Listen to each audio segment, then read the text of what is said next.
ദീനിൽ ഉറച്ചു നിൽക്കുക എന്നുള്ളത് അഷ്ഹദു അല്ലാ ഇലാഹ ഇല്ലല്ലാഹ്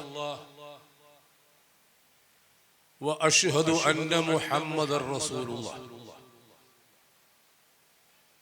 ഈ കലിമത്തു തൗഹീദ് ജീവിതത്തിൽ നിരന്തരം രാപ്പകല് വ്യത്യാസമില്ലാതെ ഉറങ്ങുമ്പോഴും ഉണരുമ്പോഴും കുളിക്കുമ്പോഴും ഉളുവെടുക്കുമ്പോഴും നടക്കുമ്പോഴും ഇരിക്കുമ്പോഴും നാം ചൊല്ലിക്കൊണ്ടിരിക്കണം അഷ്ഹദു അല്ലാ ഇലാഹ ഇല്ലല്ലാഹ് വ അഷ്ഹദു അന്ന മുഹമ്മദർ റസൂലുള്ളാഹ്. എല്ലാവരും ഒന്ന് ചൊല്ലാം. ഈമാനിന് ഒരു പുതിയ ചൈതന്യം വരട്ടെ.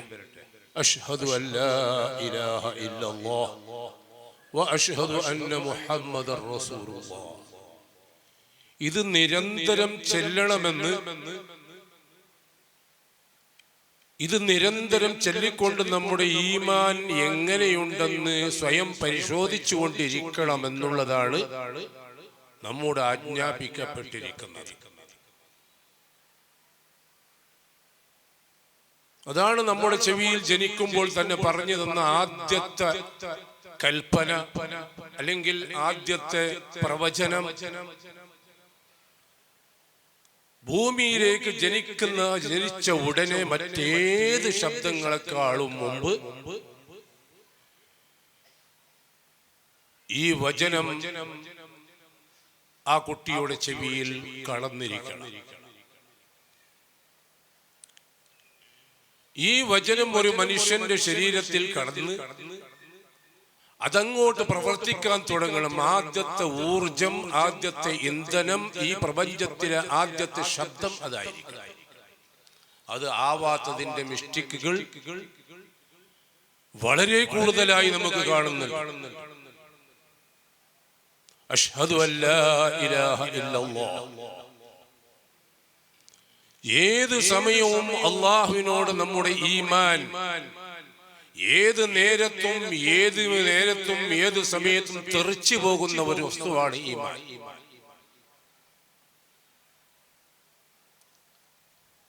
അത് തെറിച്ചു പോയതിന്റെ ഉദാഹരണങ്ങൾ നമുക്ക് തന്നെ അറിയാം. ബഹുമാനിക്കുന്ന വസ്തുക്കളോടുള്ള ബഹുമാനം കുറഞ്ഞു വരുന്നു. ബഹുമാനിക്കപ്പെടേണ്ട വസ്തുക്കൾ എന്ന് പറയുമ്പോൾ ചുരുങ്ങിയത് ഖിബ്ല. ഖിബ്ല എന്നുള്ളതിലേക്കുള്ള ബഹുമാനം അത് ചില്ലറയല്ല, വലിയ ബഹുമാനമാണ്. പടിഞ്ഞാറിലേക്ക് ഒരാൾ കാർക്കിച്ച് തുപ്പുകയാണെങ്കിൽ, അല്ലെങ്കിൽ വെറുതെ തുപ്പുകയാണെങ്കിൽ, ഒരാൾ മലമൂത്ര വിസർജനത്തിന് വേണ്ടി പടിഞ്ഞാറ് ഭാഗത്തേക്ക് ഇരിക്കുകയാണെങ്കിൽ, അല്ലെങ്കിൽ പടിഞ്ഞാറ് ഭാഗത്തേക്ക് തന്റെ മുട്ടുപൊക്കളിന്റെ ഇടയിലുള്ള സ്ഥലം വെളിവാക്കി ഇരിക്കുകയോ നടക്കുകയോ ചെയ്യുകയാണെങ്കിൽ ആദ്യമായി അവന് ഖിബ്ലയോട് ബഹുമാനമില്ല. ഖിബ്ലയോട് ബഹുമാനം ഇല്ല എന്ന് പറയുമ്പോൾ അവന്റെ അടിവേറ് അറ്റുപോയി, അടിത്തറ പാകിപ്പോയി. ഏറ്റവും പ്രധാനപ്പെട്ട സംഭവം ഖിബ്ലയെ ബഹുമാനിക്കുക. അതൊരു മുസ്ലിമായ മനുഷ്യന്റെ വീടാണെങ്കിലും, ഒരു കുഞ്ഞ് ജനിച്ചാൽ ആ കുഞ്ഞിന്റെ തൊട്ടിലിൽ കിടത്തേണ്ട, തൊട്ടിലിനെ നിർത്തേണ്ട അവസ്ഥയാണെങ്കിലും, ഒരു അടുപ്പ് കത്തിക്കേണ്ട രീതിയാണെങ്കിലും, ഒരു വിറക് വെച്ച് ഒരു അടുപ്പ് ഉണ്ടാക്കേണ്ട രീതിയാണെങ്കിലും, ഒരു മുസ്ലിമിനെ സംബന്ധിച്ച് ഖിബ്ലയ്ക്ക് വളരെ പരിഗണനയുണ്ട്. അവന്റെ വാതിൽ വെക്കുമ്പോൾ, അവന്റെ വീടുണ്ടാക്കുമ്പോൾ, അവന്റെ വീടിന്റെ ഭാഗം തിരിക്കുമ്പോൾ, അവന്റെ വീടിന്റെ കട്ടില വെക്കുമ്പോൾ, അവന്റെ വീട്ടിലേക്കുള്ള വായു സഞ്ചാരം ഉണ്ടാക്കുമ്പോൾ, ഇവിടെയെല്ലാം മർമ്മപ്രധാനമായി ഖിബ്ല പരിഗണിച്ചേ തീരൂ. അതേ അവസരത്തിൽ ഖിബ്ലയിലേക്ക് മുന്നിട്ടിട്ടായിരിക്കണം ഭക്ഷണം പാചകം ചെയ്യുന്നത്. അതും ശ്രദ്ധിക്കേണ്ടതാണ്. അപ്പൊ ഭക്ഷണ പാചകം എന്ന് പറയുന്ന പ്രദേശം ഏറ്റവും കൂടുതൽ ഉമ്മമാരും പെങ്ങന്മാരും പെരുമാറുന്ന സമയമാണ്. വളരെ സമയം ചെലവഴിക്കുന്ന സമയമാണ്. വളരെ സമയം ചെലവഴിക്കുന്ന സ്ഥലമാണ്. അപ്പൊ വളരെ കൂടുതൽ ചെലവഴിക്കുന്ന സ്ഥലം നമ്മുടേതല്ലാത്ത ആളുകളെ കൊണ്ട് കുറ്റിയടിപ്പിക്കുമ്പോൾ, നമ്മുടേതല്ലാത്ത ആളുകളുടെ വാസ്തു ശില്പകല അനുസരിച്ച് വീട് നിർമ്മിക്കുമ്പോൾ ഖിബ്ലയെ അവഗണിച്ചായിരിക്കും അവിടെയെല്ലാം നിർമ്മാണം ഉണ്ടായിരിക്കുന്നത്. നിങ്ങൾ നിങ്ങളുടെ വീടുകൾ പരിശോധിച്ചു നോക്കൂ.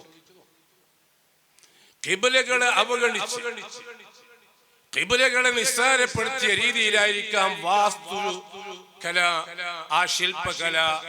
നമ്മുടേതല്ലാത്ത ആളുകളെ കൊണ്ടാണ് ആ വീടിനൊരു ശില്പം ഉണ്ടാക്കിയതെങ്കിൽ, അതിനൊരു ആകൃതി ഉണ്ടാക്കിയതെങ്കിൽ തീർച്ചയായും അങ്ങനെയായിരിക്കും ഭവിച്ചിരിക്കുക. ഖിബ്ലയെ അവഗണിക്കുക. ഇതാണ് ഒട്ടുമിക്ക വീടുകളിലും കാണുന്നത്. ചുരുക്കി പറയട്ടെ. അപ്പൊ ഖിബ്ലയെ വളരെയധികം ഖിബ്ല പ്രസക്തമാണ്. ഹയാത്തിൽ ജീവിച്ചിരിക്കുന്ന കാലത്തോളം ഖിബ്ല, മരിച്ചാലും ഖിബ്ല.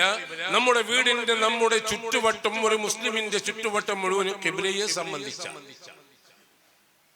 അതുകൊണ്ട് തന്നെ പടിഞ്ഞാറിലേക്ക് തുപ്പാൻ പാടില്ല, ഔറത്ത് വെളിവാക്കാൻ പാടില്ല, പടിഞ്ഞാറിലേക്ക് നിന്നും കൊണ്ട് വസ്ത്രം മാറ്റാനോ ഉടുക്കാനോ പാടില്ല, പടിഞ്ഞാറിലേക്ക് അല്ലാതെ കിടന്നുറങ്ങാൻ പാടില്ല, പടിഞ്ഞാറിലേക്കല്ലാതെ മയ്യത്തിനെ കിടത്താൻ പാടില്ല, പടിഞ്ഞാറിലേക്കല്ലാതെ ഖബറിൽ മയ്യത്തിനെ കിടത്താനും പാടില്ല. പടിഞ്ഞാറ് എന്നുള്ളത് ഏറ്റവും ശക്തമായതും ഒരു മുഅ്മിനിന്റെ ഹൃദയത്തിൽ എപ്പോഴും വലിയ ഒരു ഭയാനകമായ ഒരു സംഭവം. അതെ, ആ കഅബത്തുൽ മുകറമ തന്റെ ഹൃദയത്തിൽ പ്രതിഷ്ഠാപിച്ചിട്ടിരിക്കണം. അത് കരിങ്കല്ല് കൊണ്ടുള്ള കഅബ മുശറഫ്, കഅബത്തുൽ മുകറമ അതേ ഭാരത്തോടു കൂടി, അതേ കനത്തോടു കൂടി നമ്മുടെ ഹൃദയത്തിൽ വേണം. ആദരവ് ഖിബ്ലയോട് എപ്പോഴും വേണം. ഏത് സമയത്തും എവിടെ ഇരിക്കുമ്പോഴും, അത് മദ്രസ പഠിപ്പിക്കുന്ന അധ്യാപകനായാലും, വീട്ടിൽ ഇരിക്കുന്ന കാരണവനായാലും, വീട്ടിൽ എല്ലാ ജോലിയും കഴിഞ്ഞ് വിശ്രമത്തിൽ ഇരിക്കുന്ന കാരണവനാണെങ്കിലും, തന്റെ കസേരയും തന്റെ ഇരിപ്പിടവും ഖിബ്ലയെ കാണോ, ഇവന്റെ ഹൃദയത്തിൽ ബഹുമാനമുണ്ട്. ഇത് ശ്രദ്ധിക്കണം. അത് വിശ്രമ ജീവിതമാവട്ടെ, കിടന്നുറക്കാവട്ടെ. അതുകൊണ്ട് തന്നെ ഏത് സമയത്തും അല്ലാഹു അസ്സ വജല്ലയായ റബ്ബ് ഹബീബ് മുത്ത് മുസ്തഫ സല്ലല്ലാഹു അലൈഹി വസല്ലമയോട് പറഞ്ഞു, ഖദ് നറാ തഖല്ലുബക ഫിസ് സമാ. വിശുദ്ധ ഖുർആൻ അല്ലാഹു ചോദിക്കുന്നു, എന്തേ അങ്ങയുടെ കണ്ണ്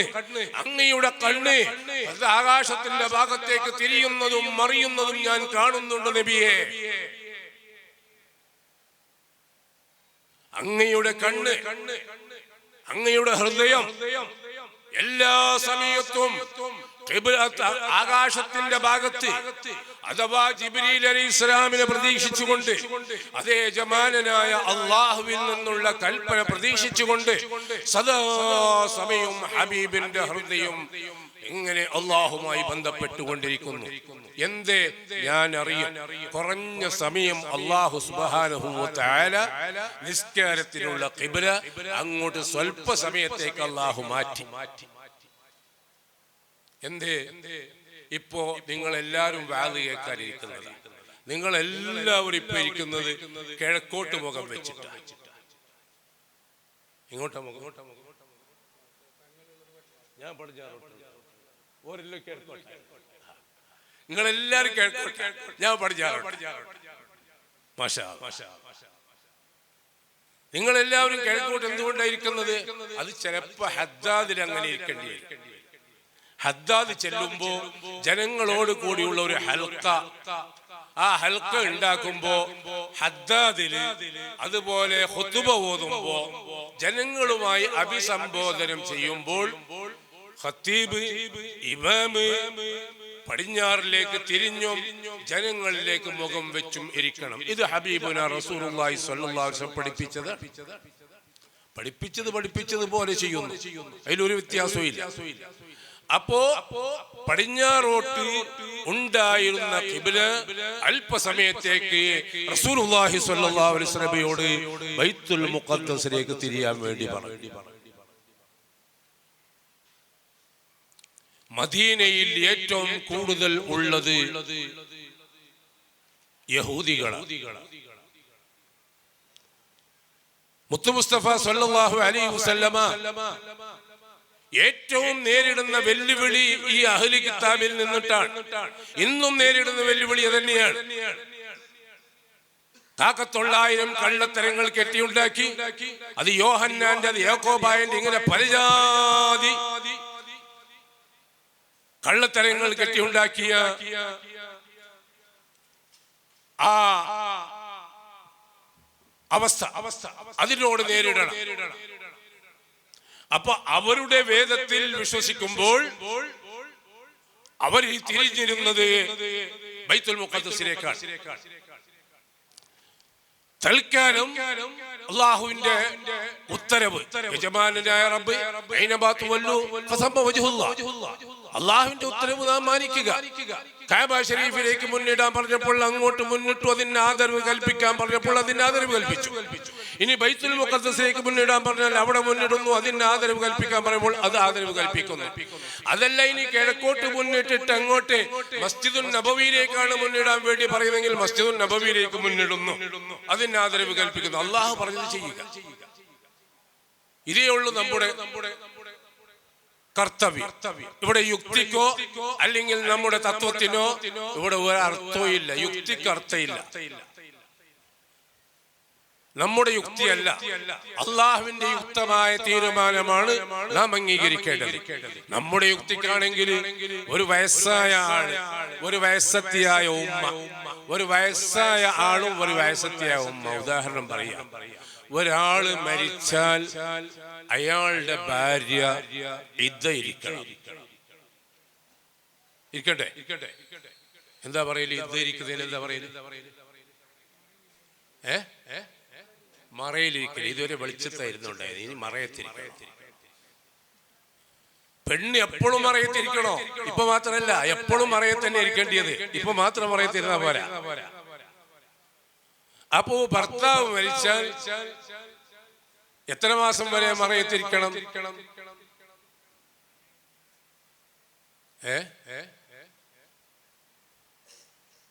ഇവിടെ ആരും മരിക്കരുമില്ല, മറയത്തിരിക്കരുമില്ല. അള്ളാഹു ആയുസ് നീട്ടിത്തട്ടുള്ളവർ ആയുസ് നീട്ടി. മരിച്ചവരെ കഥയാ പറഞ്ഞത്. 4 മാസവും 10 ദിവസവും മറയത്തിരിക്കണം. ഈ 4 മാസവും 10 ദിവസം എന്നുള്ളത് സാമാന്യ ഒരു സ്ത്രീയുടെ വിധി. അതേ അവസരം ഭർത്താവ് മരിക്കുമ്പോൾ അവൾ ഗർഭിണിയാണെങ്കിൽ പ്രസവിക്കുന്നത് വരെ മറയിലിരിക്കണം. അത് ഭർത്താവ് മരിക്കുമ്പോൾ 1-ാം മാസം ഗർഭമാണെങ്കിൽ ഇനി പ്രസവിക്കാൻ എത്ര മാസം വേണോ അത്ര മാസവും എല്ലാം ചടഞ്ഞിരിക്കണം എന്നാണ് അർത്ഥം. ഇവിടെ മറയത്തിരിക്കുന്ന സ്ത്രീ എപ്പോഴും മറയത്തിരിക്കേണ്ടവളാണ്. ഇപ്പൊ ഈ മറയത്ത് എന്ന് പറഞ്ഞതിന്റെ അർത്ഥം ആധുനികമായ വിചാരങ്ങൾ ഉണ്ടാക്കുന്ന, ലദ്ദത്ത് രസം ഉണ്ടാക്കുന്ന, വികാരമുണ്ടാക്കുന്ന വസ്ത്രധാരണകളും ആഭരണ ആദി കാര്യങ്ങളും എല്ലാം ഒഴിവാക്കണം. ഏറി വന്നാൽ സുർമ ഇടുന്നത് വരെ ഒഴിവാക്കണം. സുർമ ഇടൽ അത് കണ്ണിന്റെ സുരക്ഷയ്ക്ക് വേണ്ടി സുന്നത്താണ്. എന്ന് വെച്ചാൽ കണ്ണിന് രോഗം വന്നാൽ ചികിത്സിക്കേണ്ടതല്ല. സുറുമയിടൽ രോഗത്തിനല്ല, കണ്ണിന്റെ കാഴ്ചക്കും കണ്ണിന് നല്ല ഒരു രംഗ് കിട്ടാനും കണ്ണിനൊരു ചൊർക്ക് കിട്ടാനും കണ്ണിന്റെ ഒരു ചേര് കിട്ടാനുമാണ് ഈ സുർമ. പുരുഷന്മാരും ഇട, സ്ത്രീകളും ഇട. കണ്ണിനൊരു തണുപ്പ് കിട്ടാൻ. അതേ അവസരം രോഗം വന്നാൽ ചികിത്സിക്കുക, അതല്ല ഞാൻ പറഞ്ഞത്. അപ്പൊ ഈ മറയത്തിരിക്കുക എന്ന് നമ്മുടെ ഈ ഉറുഫിയായ ഭാഷയിൽ പറഞ്ഞാൽ സ്ത്രീ എപ്പോഴും മറയത്തിരിക്കേണ്ടവളാണ്. ഇപ്പൊ മറയത്തിരിക്കുക എന്ന് പറഞ്ഞാൽ അവള് എല്ലാവിധ സൗന്ദര്യങ്ങളും എല്ലാവിധ സൗന്ദര്യങ്ങളും ഒഴിവാക്കുക. തന്റെ ഭർത്താവാണ് മരിച്ചത്, ഇന്ന് നല്ല ലംഘുന്ന വസ്ത്രങ്ങൾ ധരിച്ച്, നല്ല കളർഫുള്ളുള്ള വസ്ത്രങ്ങൾ ധരിച്ച്, പൂവും ചിത്രങ്ങളുമുള്ള വസ്ത്രങ്ങൾ ധരിച്ച്, ആഭരണങ്ങൾ ധരിച്ച്, തലവാരി പൂ ചൂടി അങ്ങനെ മണവസ്തു ഉപയോഗിച്ചൊന്നും പാടില്ല. അതെല്ലാം ഒഴിവാക്കി തന്റെ ഭർത്താവിന്റെ വിയോഗത്തിൽ തനിക്ക് എന്തെല്ലാം ഭർത്താവിന് വേണ്ടി ചെയ്യാൻ കഴിയും, ജീവിതത്തിൽ താനും ഭർത്താവുമായി ജീവിച്ച രാപ്പകലുകൾ എങ്ങനെയായിരുന്നു, താൻ ഭർത്താവിന് എത്രമാത്രം അനുസരിച്ചവളായിരുന്നു, തന്റെ ഭർത്താവ് തനിക്ക് എന്തെല്ലാം ഗുണങ്ങൾ ചെയ്തു, എന്തെല്ലാം ദോഷങ്ങൾ ചെയ്തു തന്നിട്ടുണ്ട്, തന്റെ ഭർത്താവിനെ ഏതെല്ലാം മേഖലയിൽ താൻ ചൊടിപ്പിച്ചിട്ടുണ്ട്, വിഷമിപ്പിച്ചിട്ടുണ്ട്, വേദനിപ്പിച്ചിട്ടുണ്ട്, ഇതെല്ലാം ചിന്തിച്ച് അയവിറക്കി കരയേണ്ടടുത്ത് കരഞ്ഞ്, പറയേണ്ടടുത്ത് പറഞ്ഞ്, പൊരുത്തപ്പെടിക്കേണ്ടടുത്ത് പൊരുത്തപ്പെടിച്ച്, കുരുത്തംകേട് സംഭവിച്ചവിടെയെല്ലാം പശ്ചാത്തപിച്ച് അങ്ങനെ മരിച്ച ആളോടും മാഫ് ചോദിക്കുക, യജമാനനായ റബ്ബിനോടും മാഫ് ചോദിക്കുക.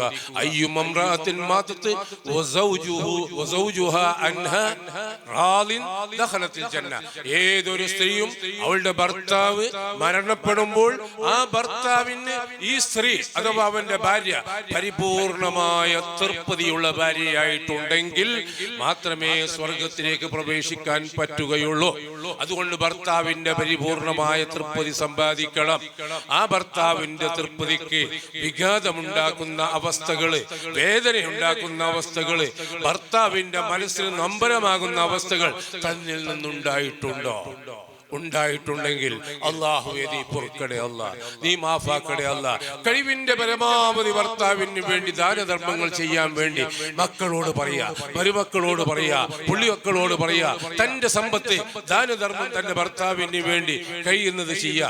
കഴിയുന്നത്ര ഖുർആൻ, കഴിയുന്നത്ര ദിക്ർ, കഴിയുന്നത്ര ഇസ്തിഗ്ഫാർ, കഴിയുന്നത്ര ഭർത്താവിന് വേണ്ടി ചെയ്ത് ഈ 4 മാസം 10 ദിവസം ഒരു പുതുപുത്തൻ ജീവിതം, ശരിയായ ഒരു പതിവ്രതയായ ഒരു സ്ത്രീ, ഏറ്റവും ഭർത്താവ് പൊരുത്തപ്പെടുന്ന ഒരു ഭാര്യയായിട്ട് തന്റെ ആത്മീയമായ ഒരു ഭർത്താവിനെ അംഗീകരിച്ചവളായി ആ 4 മാസവും 10 ദിവസം കഴിച്ചു കൂട്ടുക. ആ സമയത്ത് വേറെ ഒരു ചിന്ത അവളുടെ ഹൃദയത്തിൽ വന്നു പോകരുത്, അന്യ ഒരു ചിന്ത വരരുത്. ഒരു വികാരം, ഒരു വിചാരം, ഒരു ആനന്ദം, ഒരു സന്തോഷം, ഒരു ആർഭാടം, ഒരു സൗഖ്യം, ഒരു സമാധാനം, ഒരു സ്വസ്ഥത, ഒരു സന്തോഷം ഒന്നും ഹൃദയത്തിൽ വരികയില്ല. ആത്മാർത്ഥത ഉള്ള സ്ത്രീ അവളങ്ങനെ ആരാധനയിൽ മുഴുകി 4 മാസവും 10 ദിവസം കഴിഞ്ഞാൽ അവളുടെ ചടങ്ങ് തീർന്നു, പ്രവർത്തനം തീർന്നു. ഇനി ഒരു പുതിയ ജീവിതത്തിലേക്ക് കടക്കാം. എന്താണ് പുതിയ ജീവിതം? പുതിയ ഭർത്താവിനെ തേടാം, പുതിയ ഭർത്താവിലേക്ക് വിവാഹിതയാവാം, പുതിയ ഭർത്താവിന്റെ പുതിയ ഒരു ദാമ്പത്യ ജീവിതത്തിലേക്ക് കടക്കാം, പുതിയൊരു ജീവിതത്തിലേക്ക് കടക്കാം. ഇരിക്കാം. ഈ 4 മാസം ചില്ലറ ഇങ്ങനെ ഇരിക്കണമെന്ന് ഇസ്ലാം പറഞ്ഞത് ഇതിന്റെ ഏറ്റവും വലിയ യുക്തി എന്താണ്? ആ സ്ത്രീക്ക് ഈ മരണപ്പെട്ട പുരുഷനിൽ നിന്ന് വല്ലതും സംഭവിച്ചിട്ടുണ്ടെങ്കിൽ അത് പ്രകടമാകാൻ, അത് പുറത്ത് അറിയാൻ, അത് പുറത്ത് കാണാൻ വേണ്ടി ഒരു സമയമാണ്.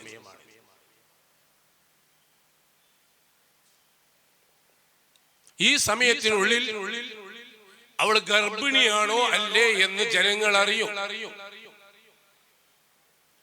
ആ ഗർഭിണിയാണെങ്കിലോ അത് പ്രസവിക്കുന്നത് വരെ ഇനി അവൾക്ക് വിവാഹം പാടില്ല. ഗർഭിണി അല്ലെങ്കിലോ 4 മാസം 10 ദിവസം കഴിയുമ്പോ ഗർഭത്തിന്റെ യാതൊരു ലക്ഷണവുമില്ല, അവൾ ക്ലിയറാണ്, വിവാഹത്തിലേക്ക് അവൾ തയ്യാറാണ്. മരിച്ചതൊരു ഉപ്പാപ്പയാണ്, ജീവിച്ചിരിക്കുന്നത് ഉമ്മാമയാണ്. ആ ഉമ്മാമയും 4 മാസം 10 ദിവസം മറയിലിരിക്കണോ വേണ്ടേ? ഇരിക്കണ്ടേ? ഉമ്മാമയും ഇരിക്കണം. ആ ഉമ്മാമാന്റെ ഗർഭപാത്രത്തിന് എന്താ പ്രസക്തി? ഉമ്മാമക്ക് ഗർഭമുണ്ടോ ഇല്ലേ എന്ന് പരിശോധിക്കാനാണോ അത്? അല്ല. അവളുടെ ആർത്തവം എന്നേ നിന്നു. ഗർഭധാരണ ശേഷി നിന്നിട്ട് കാര്യങ്ങൾ കുറേയായി. ഇനി ഗർഭധാരണ ശേഷി ഇല്ലാത്തവളാണ്.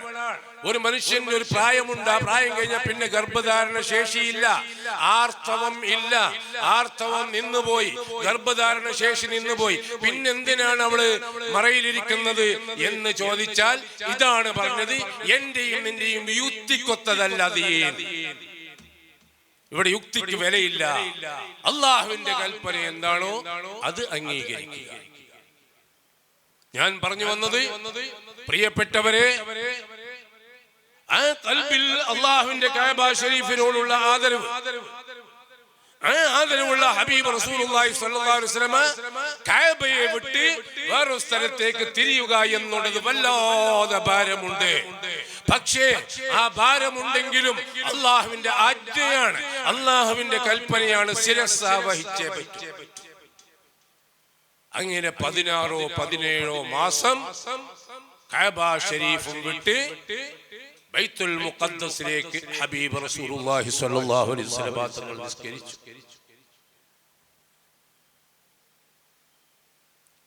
16 17 മാസം കഴിഞ്ഞപ്പോ അള്ളാഹുവിന്റെ പ്രത്യേക ഉത്തരവുണ്ടായി. തന്റെ ഹബീബിനെ ആനന്ദിപ്പിക്കണം, തന്റെ പ്രിയപ്പെട്ട ഹബീബിനെ സന്തോഷിപ്പിക്കണം. എന്റെ ഹബീബിന് തീരെ കഅബ ശരീഫിനെ തൊട്ട് പിന്തിരിപ്പിച്ച് ബൈത്തുൽ മുഖദ്ദസിലേക്ക് മുന്നിടിപ്പിച്ചതിൽ എന്റെ പ്രിയപ്പെട്ട ദൂതന് തൃപ്തി പരിപൂർണമായി ഇല്ല. അതുകൊണ്ട് പരിപൂർണമായ തൃപ്തി ഉണ്ടാവണം. അള്ളാഹു പറയുന്നു, ഫവല്ലി വജ്ഹക ശത്റൽ മസ്ജിദിൽ ഹറാം. ഇന്ന് മുതൽക്ക് ഞാൻ നിയമം മാറ്റിയിരിക്കുന്നു നബിയെ. അങ്ങയുടെ സന്തോഷമാണ് എന്റെ സന്തോഷം, അങ്ങയുടെ തൃപ്തിയാണ് എന്റെ തൃപ്തി, അങ്ങയുടെ ആനന്ദമാണ് എന്റെ ആനന്ദം, അങ്ങയുടെ എല്ലാമാണ് ഞാൻ, എന്റെ എല്ലാമാണ് അങ്ങ്. അങ്ങേക്ക് എനിക്ക് വേണ്ടിയാണ് അങ്ങയെ ഞാൻ പടച്ചത്. അതുകൊണ്ടാണ് എന്റെ കലിമത്തു തൗഹീദ് പൂർണ്ണമാവണമെങ്കിൽ അങ്ങയുടെ പേരും കൂടി ഞാൻ ചേർത്തിട്ട് ലോകത്തോട് പറഞ്ഞത് വെറും ലാ ഇലാഹ ഇല്ലല്ലാഹ് കൊണ്ട് നീ മുഅ്മിനാവുകയില്ല. നീ എത്രേ ലാ ഇലാഹ ഇല്ലല്ലാഹ് പറഞ്ഞാലും, ഖൽബിന്റെ അടിത്തട്ടിൽ നിന്ന് ലാ ഇലാഹ ഇല്ലല്ലാഹ് പറഞ്ഞാലും നിന്റെ ഈമാൻ പൂർണ്ണമല്ല, നീ പൂർണ്ണ മുഅ്മിൻ ആവുകയില്ല. അതുകൊണ്ട് തന്നെ 24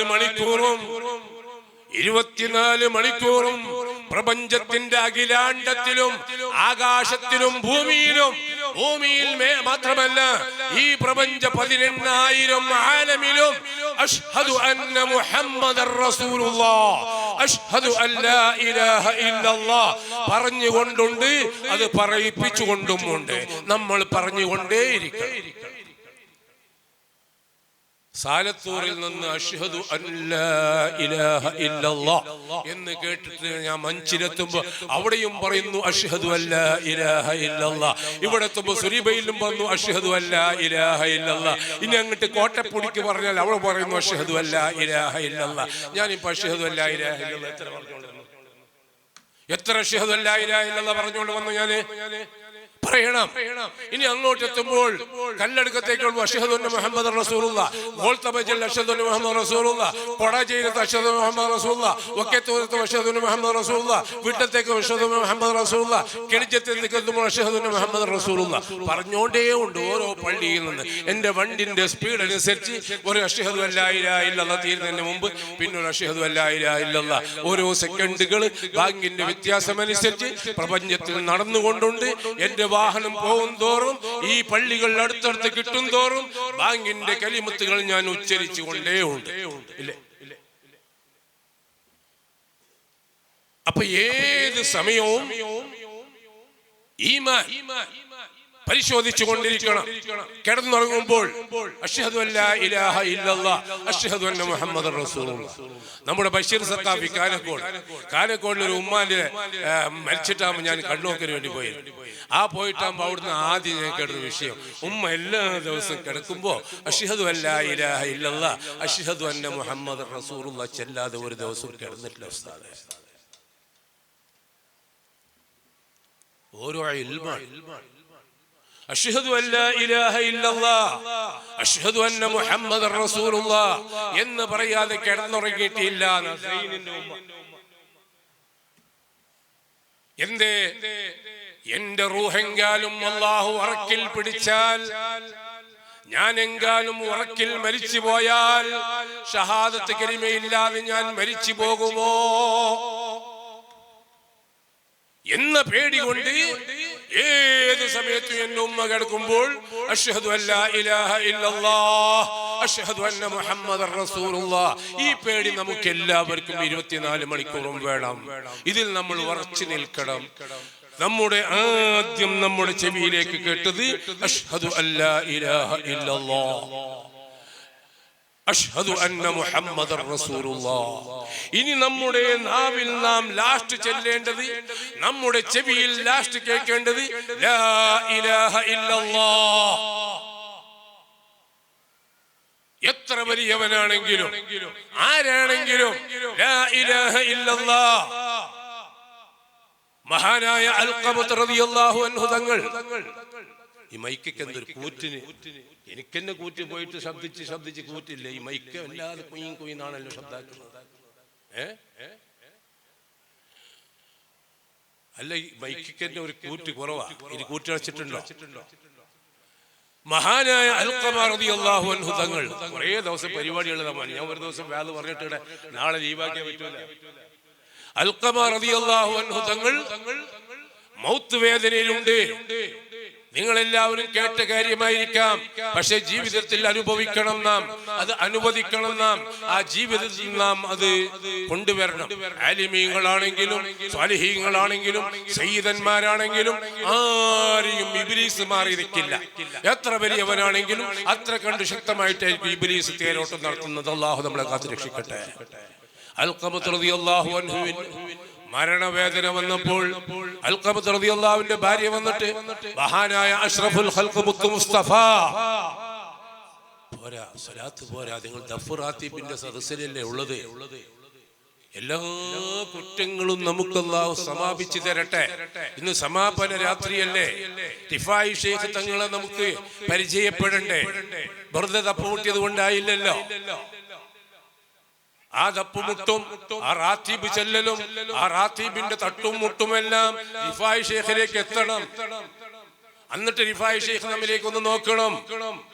പ്രിയപ്പെട്ടവരെ, മഹാനായ അൽഖമ റളിയല്ലാഹു അൻഹുവിന് കലിമ ചൊല്ലി കൊടുക്കാൻ വേണ്ടി മഹാനായ ബിലാൽ മുഅദ്ദിൻ റളിയല്ലാഹു അൻഹു തങ്ങളെയും മഹാനായ അമ്മാർ റളിയല്ലാഹു അൻഹു തങ്ങളെയും മഹാനായ സുഹൈബ് റളിയല്ലാഹു അൻഹു തങ്ങളെയും അല്ലാഹുവിന്റെ ഹബീബ് സല്ലല്ലാഹു അലൈഹി വസല്ലം പറഞ്ഞയക്കുന്നു.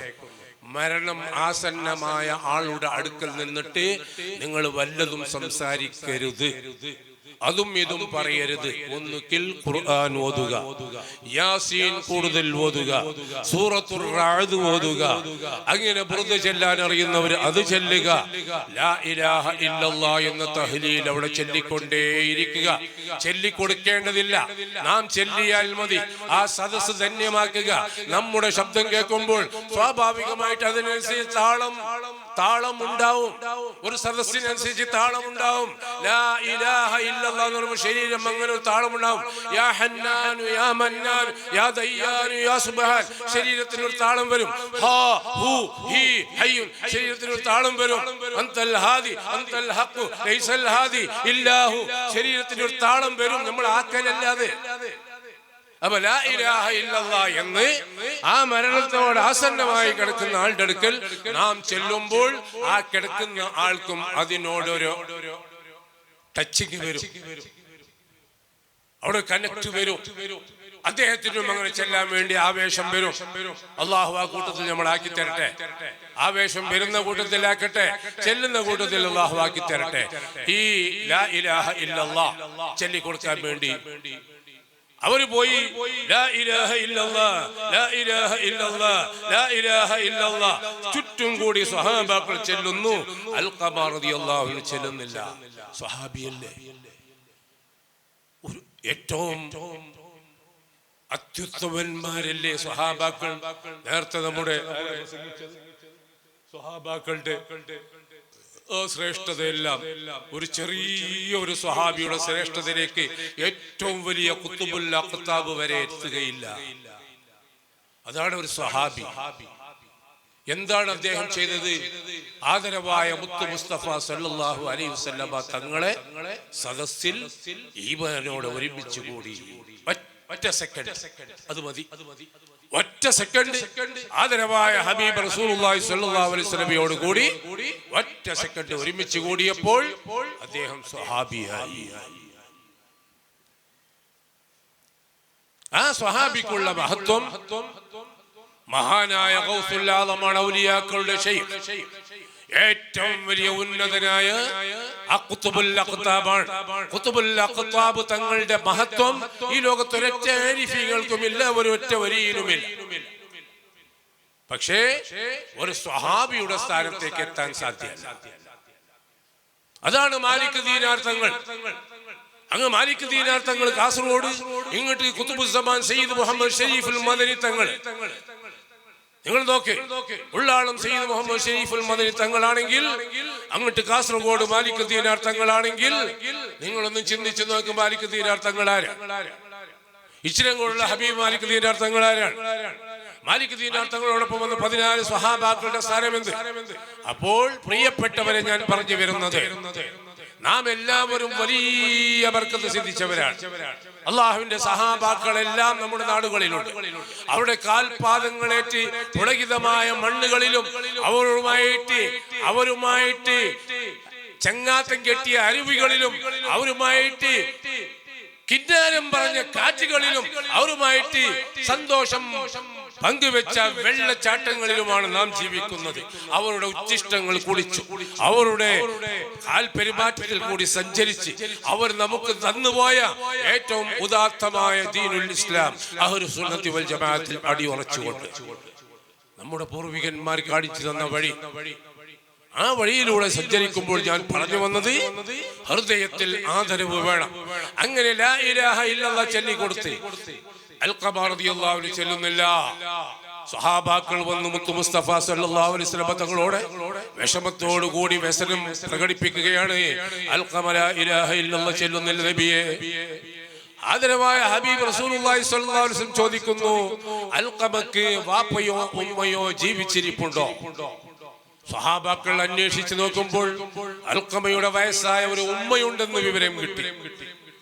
അല്ലാഹുവിന്റെ ഹബീബ് സ്വല്ലല്ലാഹു അലൈഹി വസല്ലമയോട് പറഞ്ഞു, യാ റസൂലല്ലാഹ്, അൽഖമക്ക് ഒരു വയസ്സായ ഉമ്മയുണ്ട്. അൽഖമ ചില്ലറ സ്വഹാബിയല്ല. രാത്രി മുഴുവനും ഇബാദത്തിൽ മുഴുകുന്ന മഹാനാണ്. പകൽ മുഴുവനും നോമ്പനുഷ്ഠിക്കുന്ന മഹാനാണ്. ദൈനംദിനം ഖുർആനിൽ മുഴുകുന്ന ആളാണ്. ദാനധർമ്മങ്ങൾ വാരിക്കോരി ചെലവാക്കുന്ന ആളാണ്. ഇത്രയും ധന്യമായ ജീവിതത്തിന്റെ ഉടമയായ അല്ലാഹുവിന്റെ ഹബീബിന്റെ മുത്തു മുസ്തഫ സല്ലല്ലാഹു അലൈഹി വസല്ലമയുടെ ശിഷ്യനായ മഹാനായ അൽഖമ റളിയല്ലാഹു അൻഹുവിന്റെ ഗതിയാണ് ഇതെങ്കിൽ എന്റെയും നിങ്ങളുടെയും അവസ്ഥ എന്ത് എന്ന് ഞാനും നിങ്ങളും ഉച്ചസ്ഥരം ചിന്തിക്കണം. ഉറങ്ങാതെ ഇരുന്ന് ചിന്തിക്കണം, ഉണർന്ന് ചിന്തിക്കണം. ഇനി ഒരു വർക്കിലേക്കാണ് നാം വീഴുന്നത്, ഉണരാത്ത വർക്ക്, പരിഹാരമില്ലാത്ത വർക്ക്. ആരാരും കരഞ്ഞാലും, ആരാരും തട്ടി വിളിച്ചാലും, ആരാരും ആർത്തട്ടഹസിച്ചാലും, ആരാരും കൂക്കി വിളിച്ചാലും ഉണരാത്ത ഒരു വർക്കിലേക്കാണ് നാം പോകുന്നത്. ആ വർക്കിലേക്ക് പോകുന്നതിന് മുമ്പ് നമ്മുടെ ജീവിതത്തെ നാം ഒന്ന് പരിശോധിക്കണം. അൽഖമ റളിയല്ലാഹുവിന്റെ ഉമ്മയോട് പോയി വിവരം പറയണം. ആദരവായ ഹബീബ് സ്വല്ലല്ലാഹു അലൈഹി വസല്ലം തങ്ങൾ അയച്ചതാണെന്നും, ഉമ്മക്ക് വരാൻ ആരോഗ്യമുണ്ടെങ്കിൽ ഉമ്മ അല്ലാഹുവിന്റെ ഹബീബ് സ്വല്ലല്ലാഹു അലൈഹി വസല്ലമയുടെ അടുക്കൽ വരണമെന്നും, ഉമ്മാക്ക് ആരോഗ്യമില്ലെങ്കിൽ അല്ലാഹുവിന്റെ ഹബീബ് സ്വല്ലല്ലാഹു അലൈഹി വസല്ലം ആ ഉമ്മയുടെ അരികത്തേക്ക് എത്താമെന്ന് റഹ്മത്തുൽ ലിൽ ആലമീൻ നബി മുഹമ്മദ് മുസ്തഫ. പോരാ, സ്വലാത്ത് പോരാ. ഹബീബുനാ റസൂലുള്ളാഹി, ഹബീബുനാ റസൂലുള്ളാഹി. എന്റെ മജ്ജയിലും മാംസത്തിലും മുത്തുനബി കലരട്ടെ, മുത്തനബിയോടുള്ള സ്നേഹം കലരട്ടെ. ജീവിതത്തിൽ ഒരിക്കലെങ്കിലും ഹബീബിനെ ദർശിക്കാൻ കഴിയട്ടെ. സലാത്ത് പെരുപ്പിക്കുവീൻ. റജബിൽ ധാരാളം സലാത്ത്, കോടാനുകോടി സലാത്ത് അല്ലാഹുവിലേക്ക് സമർപ്പിക്കുവീൻ. ഒറ്റ കാരണം പറഞ്ഞിട്ട്, എന്റെ ഹബീബിനെ മരിക്കുന്നതിന് മുമ്പ് ഒന്നോ ഉണർച്ചയിൽ അല്ലെങ്കിൽ ഉറക്കിൽ നീ എനിക്ക് കാണിക്കാതെ എന്റെ റൂഹ് പിടിക്കരുത് റബ്ബേ. അതിനു വേണ്ടിയാണ് എന്റെ ഈ കോടിക്കണക്കിലുള്ള സലാത്ത് ഹബീബുനാ റസൂലുള്ളാഹി സ്വല്ലല്ലാഹു അലൈഹി വആലിഹി വസല്ലം. ഈ വിഷയം കേട്ട മാത്രയിൽ ഉമ്മ പറഞ്ഞു, ഇന്നാ ലില്ലാഹി വ ഇന്നാ ഇലൈഹി റാജിഊൻ. ഹബീബ് സല്ലല്ലാഹു അലൈഹി വസല്ലമ തങ്ങൾ എൻ്റെ അടുക്കലേക്ക്, ഈ സാധു സ്ത്രീയുടെ അടുക്കലേക്ക്, ഈ പാവപ്പെട്ട ഈ സ്ത്രീയുടെ അടുക്കലേക്ക് അല്ലാഹുവിന്റെ കാരുണ്യത്തിന്റെ കടൽ ഇങ്ങോട്ട് വരികയോ ഇല്ല. ചന്തിയിൽ നിറഞ്ഞിട്ടെങ്കിലും ഞാൻ ഹബീബ് റസൂലുള്ളാഹി സ്വല്ലല്ലാഹു അലൈഹി വസല്ലമ തങ്ങളുടെ ഹദ്റത്തിലേക്ക് ഞാൻ പോവും എന്നും പറഞ്ഞ് മഹദിയായ ഉമ്മ റസൂലുള്ളാഹി സ്വല്ലല്ലാഹു അലൈഹി വസല്ലമയുടെ ഹദ്റത്തിലേക്ക് ഹബീബ് സല്ലല്ലാഹു അലൈഹി വസല്ലം പറഞ്ഞു, ഉമ്മ സത്യം മാത്രമേ പറയാവൂ. അൽഖമയുടെ സ്ഥിതി എന്താണ്? യാ റസൂലല്ലാഹ്, അയാൾ വലിയ ധർമ്മിഷ്ഠനാണ് നബിയെ.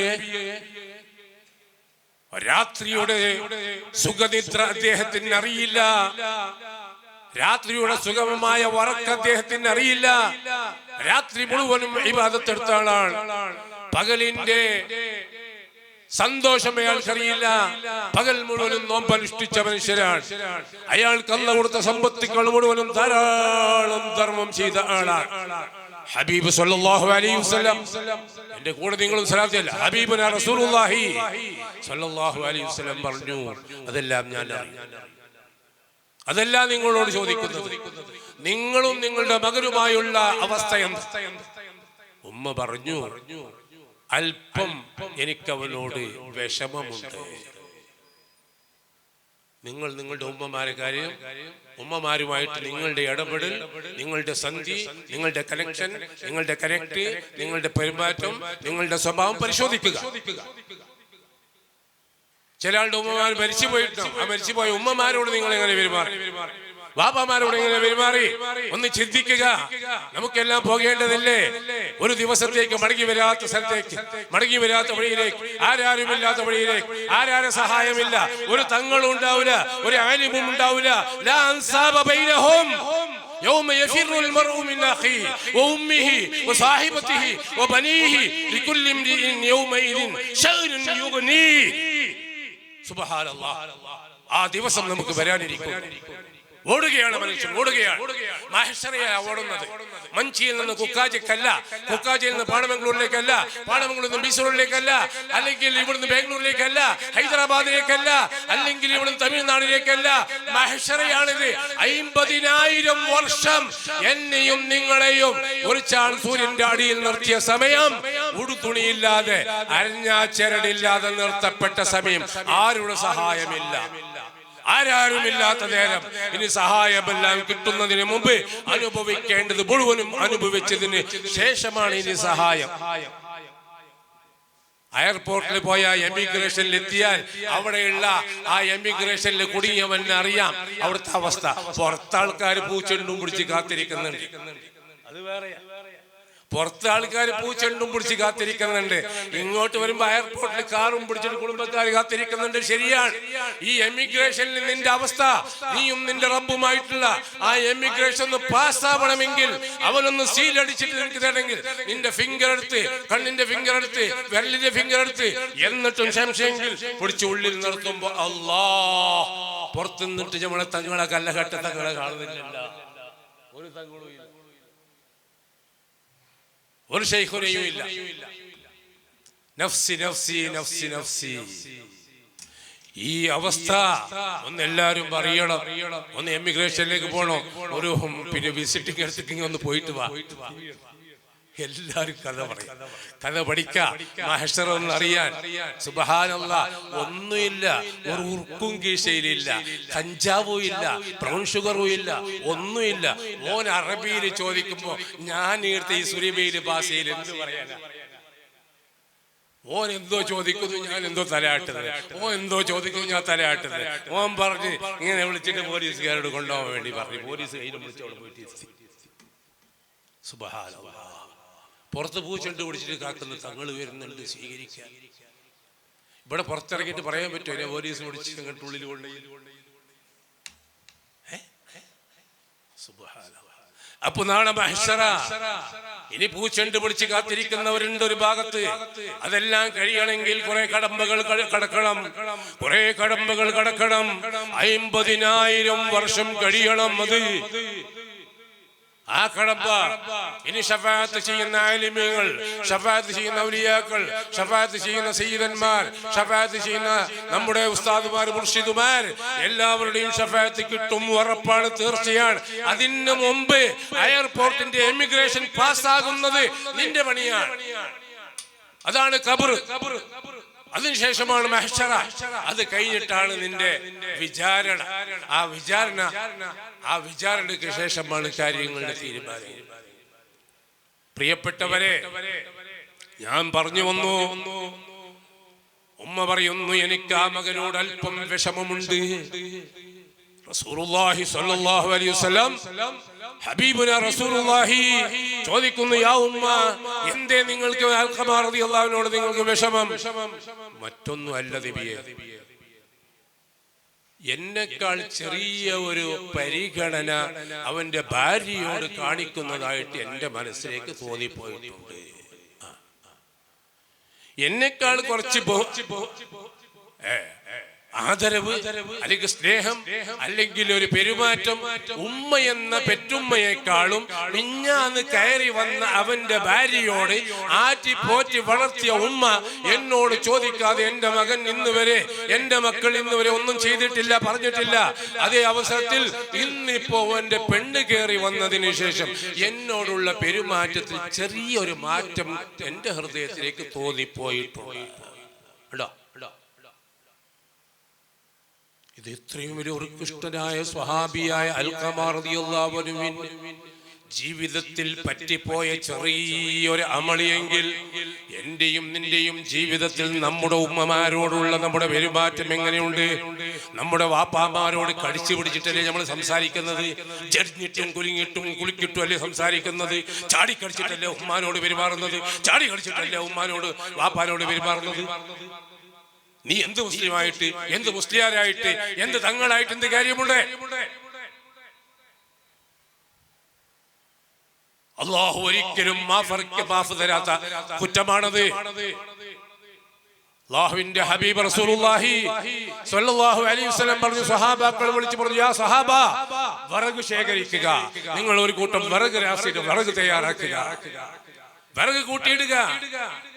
അൽഖമ റളിയല്ലാഹു അൻഹു ചോദിക്കുന്നു, യാ റസൂലല്ലാഹ്, എന്തിനാണ് നബിയെ ഈ വിഷയത്തിനിടയിൽ അങ്ങ് എന്നോട് ചോദിക്കുന്നു, ഞാൻ പറയുന്നു, അതിനിടയിൽ സ്വഹാബകളെ വിളിച്ച് വിറക് ശേഖരിക്കാൻ പറഞ്ഞത് എന്തിനാണ് നബിയെ എന്ന് ചോദിക്കുമ്പോൾ വളരെ ഹ്രസ്വമായി ഞാൻ പറയുകയാണ്. അല്ലാഹുവിന്റെ ഹബീബ് സല്ലല്ലാഹു അലൈഹി വസല്ലം പറഞ്ഞു, ആ വിറകിന്റെ കൂട്ടത്തിൽ വിറകിന് തീയിട്ട് ആ തീയിൽ നിങ്ങളുടെ മകൻ അൽഖമയെ ചുട്ടുകരിക്കാനാണ് ഞാൻ തീരുമാനിച്ചിരിക്കുന്നത്. പെറ്റ ഉമ്മയോട് ഉള്ള പെരുമാറ്റം അത് ശരിയില്ലെങ്കിൽ അവൻ എത്ര ഉന്നതനായിട്ടും ജനങ്ങളിൽ മാത്രം ഉന്നതി ഒതുങ്ങും. തീപ്പട്ടി മാത്രമാണ് തീപ്പട്ടി കോലില്ലാതെ പണ്ടൊരുത്തം പറഞ്ഞ പോലെ. തീപ്പട്ടി കോലില്ലെങ്കിൽ വലിയ ഉന്നതിയാണ്, വലിയ സേക്കാണ്. പുറത്തെല്ലാം നാട്ടുകാരുടെ വലിയ സേക്കാണ്. ഉമ്മാന്റെ അടുക്കൽ കാട്ടിപ്പോത്താണ് അവൻ, കാട്ടിപ്പൂച്ച. തന്റെ ഭാര്യയോട് ഇപ്പൊ പെരുമാറുന്ന പെരുമാറ്റം, ഭാര്യയോട് കാണിക്കുന്ന കൊഞ്ചല്, ഭാര്യയോട് കാണിക്കുന്ന സ്നേഹം, ഭാര്യയോട് കാണിക്കുന്ന ചിരി, ഭാര്യയോട് കാണിക്കുന്ന ആ സമൃദ്ധമായ ആ സ്മൂത്തുള്ള സംസാരം അല്ല പെറ്റമ്മയോടും വാപ്പയോടും. എടുക്കാ മോനെ നീ എടുത്തോളം, എടുക്കാ മോനെ നീ പോന്ന് എടുത്തോളം, നീ എന്താ ഇത്രയാട്ടെ പറഞ്ഞോട് ഉള്ളിലേക്ക് പിരാന്തനെ പോലെ ഓടിക്കാൻ. വാപ്പ ചോദിച്ചിട്ടല്ലേ ബാക്കി എന്ത് ഈ പിരാന്തനോട് മുണ്ടിട്ട് വാപ്പ നിങ്ങൾക്ക് പോലെ പോകുന്നത് തുടങ്ങി തോട്ടിയിട്ട് കീയുമ്പോൾ. ഇന്നലെ കേട്ടിട്ട് ബോണിയായിട്ടില്ല, മിഞ്ഞാന്ന് കേട്ടപ്പോഴും ബോണിയായിട്ടില്ല, ഇന്നും ബോണിയാകെ. ഇപ്പൊ നിന്റെ പെറ്റുമ്പോ നിനക്ക് തൊണ്ടിയും തൊണ്ടലും ആയി. എത്ര വലിയവൻ എന്ന് നീ അഭിമാനിച്ചാലും നീ മാത്രമല്ലേ സ്വയം വലിയവനാണെന്ന് പറയല്. നീ വലിയവനാണെന്ന് ആരാ തീരുമാനിച്ചത്? എന്നെയും നിന്നെയും വലിയതാക്കലും ചെറുതാക്കലും യജമാനനായ റബ്ബാണ്. അതിന്റെ കുറെ ഈ ഭൂമുഖത്ത്, ഈ ഭൂമി ലോകത്ത് കുറെ കടമകൾ, കർത്തവ്യങ്ങളുണ്ട്. അതെല്ലാം നിർവഹിക്കേണ്ട രീതിയിൽ നിർവഹിക്കണം. എന്നാൽ മാത്രമേ അല്ലാഹു സുബ്ഹാനഹു വ തആല എത്തിക്കേണ്ട അവിടെ എത്തിക്കുകയുള്ളൂ. അല്ലാഹു ആ കൂട്ടത്തിൽ നമ്മളെ ചേർത്ത് തരണേ. അൽഖമ റളിയല്ലാഹു അൻഹുവിനെ തീയിലിട്ട് കരിക്കാൻ വേണ്ടി പറഞ്ഞപ്പോൾ ആ ഉമ്മ പറഞ്ഞു, യാ റസൂലല്ലാഹ്, എന്റെ മുമ്പിൽ വെച്ചിട്ട് എന്റെ മകനെ തീയിലിട്ട് കരിക്കുന്നത് എന്റെ ഹൃദയം സമ്മതിക്കില്ല നബിയേ. വാ ഉമ്മ, അങ്ങയുടെ മകനെ ഈ നൈമിഷികമായ ഭൂമിയിൽ, നൈമിഷികമായ ഭൗതികമായ ഈ ജീവിതത്തിൽ ഞാൻ ഒന്ന് കത്തിച്ചാൽ അത് കരിഞ്ഞ് ചാമ്പലായി തീർന്നു. നാളെ മഹ്ശറയിൽ കത്തിത്തീരാത്ത തീയിലേക്കാണ് നിങ്ങളുടെ മകനെ ഇടാൻ പോകുന്നത്. ആ കാലാകാലം, അറ്റമില്ലാത്ത കാലത്തോളം കത്തിയമരുന്ന നരകത്തിൽ നിങ്ങളുടെ മകൻ പ്രവേശിക്കണോ, അതല്ല അതിനുള്ള ശിക്ഷ ഞാൻ ഇവിടെ കൊടുത്തു തീർക്കണോ എന്ന് ചോദിക്കുമ്പോൾ ആ പെറ്റ കരള് നൊന്തുപോയി, ആ ഹൃദയം നൊന്തുപോയി. യാ റസൂലല്ലാഹ്, എന്റെ മകന് ഞാൻ പൊരുത്തപ്പെട്ടിരിക്കുന്നു നബിയെ, ഞാൻ പൊരുത്തപ്പെട്ടിരിക്കുന്നു നബിയെ. ഹബീബുനാ റസൂലുള്ളാഹി സ്വല്ലല്ലാഹു അലൈഹി വസല്ലം പറഞ്ഞു, ഉമ്മ നിങ്ങൾ നേരാണോ പറയുന്നത്? ഉമ്മ പറഞ്ഞു, അല്ലാഹുവിനെ തന്നെ നേർ, അല്ലാഹുവിന്റെ റസൂലുള്ളാഹി സ്വല്ലല്ലാഹു തആല നേർ, ഈ കൂടിയ മുഅ്മിനീങ്ങളെ തന്നെ നേർ. എന്റെ മകൻ അൽഖമക്ക് ഞാൻ പൊരുത്തപ്പെട്ടിരിക്കുന്നു നബിയെ. മഹാനായ റസൂലുള്ളാഹി സ്വല്ലല്ലാഹു അലൈഹി വസല്ലം തങ്ങൾ സഹാബാക്കളോട് പറഞ്ഞു, അൽഖമന്റെ അടുക്കലേക്ക് പോയി നോക്കൂ. ആ ഉമ്മയുടെ പൊരുത്തം അല്ലാഹ് സ്വീകരിച്ചിട്ടുണ്ടെങ്കിൽ അൽഖമക്ക് കലിമ ചൊല്ലാൻ നാവ് ഇപ്പോൾ ചരിക്കുന്നുണ്ടാകും. ആ ഉമ്മയുടെ പൊരുത്തം അല്ലാഹ് സ്വീകരിച്ചിട്ടില്ലെങ്കിൽ അത് ശരിക്കുള്ള ആത്മാർത്ഥമായ പൊരുത്തമല്ല. ഉമ്മ പൊരുത്തപ്പെട്ടതെങ്കിൽ കലിമക്ക് കലിമ ചൊല്ലാൻ അൽഖമയുടെ നാവ് ചരിക്കുകയില്ല. നിങ്ങൾ പോയി നോക്കണം എന്ന് പറഞ്ഞ് മഹാനായ ബിലാൽ റളിയല്ലാഹു അൻഹു അടക്കമുള്ള 3 സ്വഹാബാക്കളെ പറഞ്ഞയക്കുകയും അവർ വീടിന്റെ മുറ്റത്തേക്ക് കയറുമ്പോൾ അൽഖമത്ത് റളിയല്ലാഹു അൻഹു ലാ ഇലാഹ ഇല്ലല്ലാഹ്, ലാ ഇലാഹ ഇല്ലല്ലാഹ്, ലാ ഇലാഹ ഇല്ലല്ലാഹ് എന്ന അത്യുച്ചത്തിൽ ചൊല്ലുന്നത് അവർ കേട്ടു. അൽഹംദുലില്ലാഹ്. അപ്പൊ നിങ്ങൾ മനസ്സിലാക്കി, അഷ്ഹദു അല്ലാ ഇലാഹ ഇല്ലല്ലാഹ് എന്നടങ്ങുന്ന കലിമത്ത് തൗഹീദ് നമ്മുടെ കലിമത്ത് ചെവിയിൽ ചൊല്ലിത്തന്നതിന്റെ അവസാനമായി നമ്മോട് പറഞ്ഞത് ഹയ്യ അലസ് സ്വലാഹ്. 5 നേരം നിസ്കാരം നിന്റെ ജീവിതമുള്ള കാലത്തോളം, തൊണ്ടക്കുഴിയിൽ വീർപ്പുള്ള കാലത്തോളം 5 നേരം നിസ്കാരം വളരെ കൃത്യമായി ഭംഗിയായി നിർവഹിക്കണം മനുഷ്യ എന്ന് ആ പിഞ്ചു പൈതലിന്റെ ചെവിയിൽ പറഞ്ഞു. ഹയ്യ അലൽ ഫലാഹ്, ഇന്ന് തൊട്ട് നിന്നെ വിളിക്കുന്നു കുഞ്ഞു, നീ ജീവിതത്തിന്റെ അവസാനത്തെ നിന്റെ വീർപ്പ് തീരുന്നത് വരെ വിജയത്തിലേക്ക് നീ വന്നുകൊണ്ടിരിക്കണം. 24 മണിക്കൂറും നിരന്തരം ഇത് വിളിച്ചോണ്ടിരിച്ചു. അഷ്ഹദു അല്ലാ ഇലാഹ ഇല്ലല്ലാഹ്, അഷ്ഹദു അന്ന മുഹമ്മദർ റസൂലുള്ളാഹ്. ഇനി അങ്ങോട്ട് നിന്നോട് പറയുന്നു അല്ലാഹു അക്ബർ. അങ്ങോട്ട് നീ നോക്ക്, അത് വലുതല്ല. ഈ വീട് നോക്ക്, വലിയ വീട് അല്ല. അങ്ങോട്ടൊരു സൗധം നോക്ക്, വലിയ സൗധം അല്ല. ഇങ്ങോട്ടൊരു ട്രെയിൻ നോക്ക്, വലിയ ട്രെയിൻ അല്ല. അങ്ങോട്ട് നീ ഭൂമിയിലേക്ക് നോക്ക്, വലിയ ഭൂമി അല്ല. കുളം വലിയത് അല്ല, അതിനേക്കാൾ വലിയ കുളം, അതിനേക്കാൾ വലിയ കുളം, അതിനേക്കാൾ വലിയ പുഴ, അതിനേക്കാൾ വലിയ സമുദ്രം, അതിനേക്കാൾ വലിയ സമുദ്രം, അതിനേക്കാൾ വലിയ വലിയ വലിയ ഗോളങ്ങൾ, വലിയ വലിയ ഗോളങ്ങൾ. ഭൂമി ഗോളത്തിനേക്കാൾ എത്രയോ വലുതാണ് അള്ളാഹുവിന്റെ 18,000 ആലമിലുള്ള ചെറിയതായിട്ട് കാണുന്ന നക്ഷത്ര ഗോളങ്ങൾ ഈ ഭൂമിനേക്കാൾ എത്രയോ 10 മടങ്ങ് വലിയ ഗോളങ്ങളാണ്. അപ്പോ ഏതാണ് വലുത്? ഏതാണ് ഇവിടെ വലുത്? ഒന്നും വലുതല്ല. ഇവിടെ വലുത് അല്ലാഹു അക്ബർ, അല്ലാഹു അക്ബർ, അല്ലാഹു അക്ബർ, അല്ലാഹു അക്ബർ. അല്ലാഹ് മാത്രമാണ് വലുത്. മറ്റുള്ളതെല്ലാം നിന്റെ കണ്ണിൽ നിസ്സാരമായി കാണണം. നോട്ടിന്റെ കുംഭാരങ്ങൾ വന്നാലും അത് കോടിക്കണക്കിലായി, ബിലിയൻ കണക്കിലായി, ട്രില്യൺ കണക്കിലായി നിന്റെ സമ്പത്ത് വർദ്ധിച്ചാലും അത് തുച്ഛമാണ്, അത് തുച്ഛമാണ്. നിനക്ക് അല്ലാഹ് തന്ന ഒരു കിഡ്നിക്ക് പോരാ, അത് നിനക്ക് തന്ന അല്ലാഹു തന്ന ഒരു കണ്ണിന്റെ കാഴ്ചക്ക് പോരാ.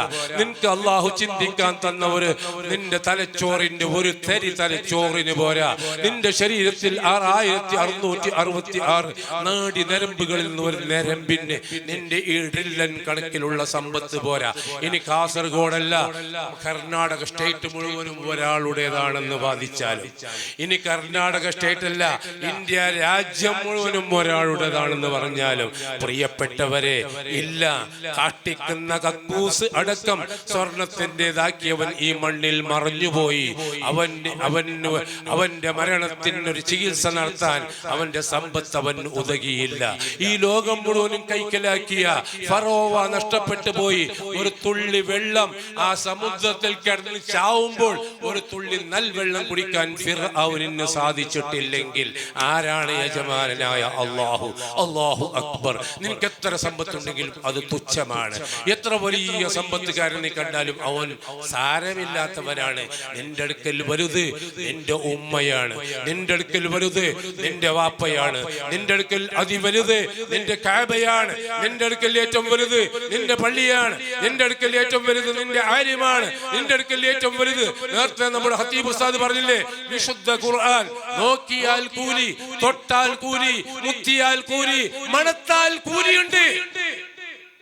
സുബ്ഹാനല്ലാഹ്, എന്തുമാത്രം കൂലിയുണ്ട്.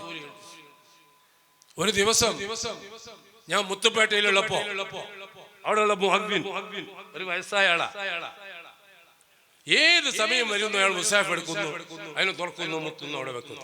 ബാങ്ക് കൊടുക്കുന്നതിന് മുമ്പ് ഒരു മുത്ത്, ബാങ്ക് കൊടുത്തിട്ടായിട്ടൊരു മുത്തല്, ഇഖാമത്ത് കൊടുക്കുന്നതിന് മുമ്പ് ഒരു മുത്തല്, ഇഖാമത്ത് കൊടുത്തിട്ടായിട്ടൊരു മുത്തല്, നിസ്കരിച്ചിട്ടായിട്ട് എടുത്തിട്ട് ഒരു മുത്തല്, എന്നിട്ട് മുത്തിട്ട്.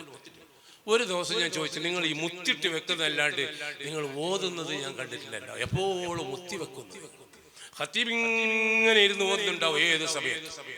ഇന്നും അയാൾ എന്നെ ഖതീബ്, ഏത് സമയത്തും ഖുർആൻ ഓതുന്ന മനുഷ്യൻ, ഹാഫിദുമാണ്.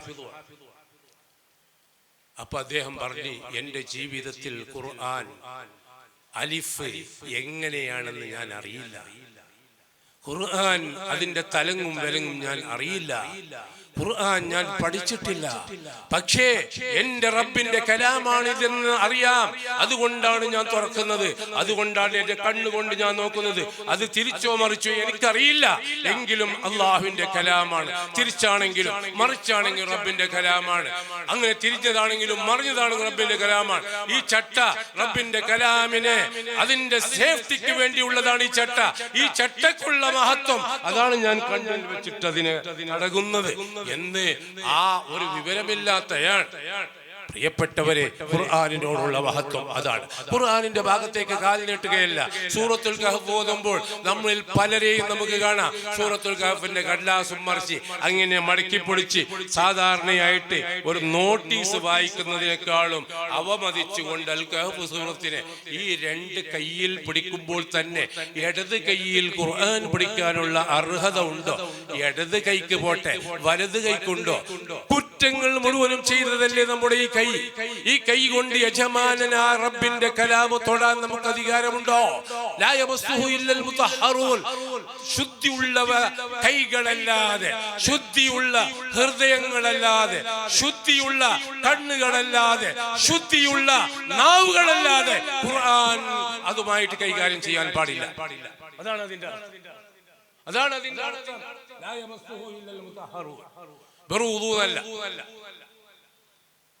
അപ്പോ വലത് കൈ കൊണ്ട് തൊടാൻ, ഹറാമുമായിട്ട് എപ്പോഴും സമ്മേളിച്ച കണ്ണുകൊണ്ട് നോക്കാൻ, ഹറാമുമായിട്ട് എപ്പോഴും സംവദിക്കുന്ന നാവ് കൊണ്ട് പാരായണം ചെയ്യാൻ, ഹറാമു മാത്രം ഹൃദയത്തിൽ പേരി കുറെ കിബ്റ്, കുറെ ഡംബ്, കുറെ ഹസദ്, കുറെ ലാഘമാന്യം, കുറെ ആശ, കുറെ ആമിഷം, കുറെ പ്രീണനം, കുറെ വികാരം, കുറെ വിചാരം, കുറെ ആനന്ദം, കുറെ സന്തോഷം, കുറെ കളി, കുറെ ചിരി, കുറെ പരിഹാസം, ഇങ്ങനെ കൽബിൽ കെട്ടി നടക്കുന്ന എനിക്ക് ഖുർആൻ എടുത്ത് എങ്ങനെ ഓതാൻ അധികാരമുണ്ട് എന്നെല്ലാം ചിന്തിക്കേണ്ടവരല്ലേ നമ്മൾ? അതിനെ ഇടത് കൈയിൽ പിടിക്കേണ്ടവരാണോ? അതിനെ ഇങ്ങനെ നോട്ടീസ് പോലെ മറിച്ച് മടക്കിയിട്ട് ഇടത് കൈയിൽ പിടിക്കേണ്ടതാണോ? എന്താണ് ഇടത് കൈയിന്റെ സ്ഥാനം? ഇടത് കൈക്ക് അള്ളാഹു നൽകിയ സ്ഥാനം എന്ത്? അത് എന്ത് കൈകാര്യം ചെയ്യാനുള്ളതാണ്? അള്ളാഹുവിന്റെ കലാം തൊടാനാണോ? അള്ളാഹുവിന്റെ കലാം ഇങ്ങനെ പിടിക്കാൻ പറ്റുമോ? അതിന്റെ കടലാസ് ബാക്കോട്ട് മടക്കാൻ പറ്റുമോ? അത് മടക്കിയിട്ട് ഇങ്ങനെ പിടിക്കാൻ പറ്റുമോ? ഇല്ല. അത് വളരെ ആദരവായി പഴയ കാലങ്ങളിലെല്ലാം ഖുർആൻ റയലിൽ വെച്ചിട്ടാണ് ഓതല്, ആരും കയ്യിൽ പിടിച്ചു ഓതലില്ല. അത് രണ്ട് കാര്യത്തിന് സേഫ്റ്റിയാണ്. ഒന്നാമത്തെ കാര്യം പൊക്കളിനേക്കാളും താഴോട്ട് ഖുർആൻ ഇറക്കി വെക്കുക. പിന്നൊരു കാര്യം ഇടത് കൈ കൊണ്ട് തൊടുക. മൂന്നാമത്തെ ഒരു കാര്യം പെട്ടെന്നെങ്കാലും ഉളു പോയാൽ കുടുങ്ങിപ്പോകും. അതിനാണ് പഴയ കാലത്ത് റയൽ ഉണ്ടായിരുന്നത്. ഇന്ന് റയലെല്ലാം അസ്തമിച്ച് റെയില് മാത്രമായി. ഇപ്പൊ എല്ലാവർക്കും റെയിൽ അറിയില്ല. മാത്രമല്ല പഴയ കാലത്ത് ഖുർആനിന് ഒരു വറയുണ്ടായിരുന്നു.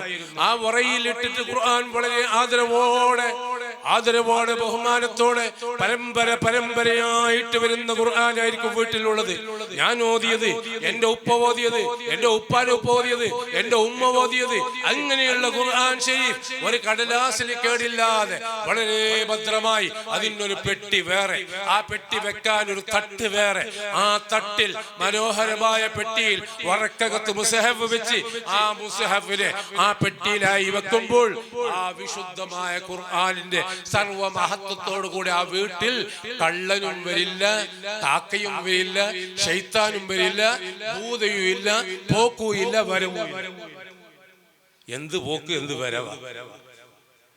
ഇന്ന് സർവാദി പോക്കും സർവാദി വരവായി. അപ്പൊ പ്രിയപ്പെട്ടവരെ, അള്ളാഹുവിന്റെ കലാമിന്റെ ആദരവോട് കൂടി എടുത്ത് ഖുർആൻ നോക്കിക്കൊണ്ടിരിക്കുക. 4 കാര്യം വെറുതെ നോക്കിയാൽ പ്രതിഫലം കിട്ടുന്ന 4 കാര്യം അള്ളാഹു നമുക്ക് നൽകി. അതിന് സ്കൂളിൽ പോകേണ്ട, അതിന് മദ്രസയിൽ പോകേണ്ട, അതിന് ഉളു വേണമെന്നില്ല, അതിന് ഒരുങ്ങണമെന്നില്ല.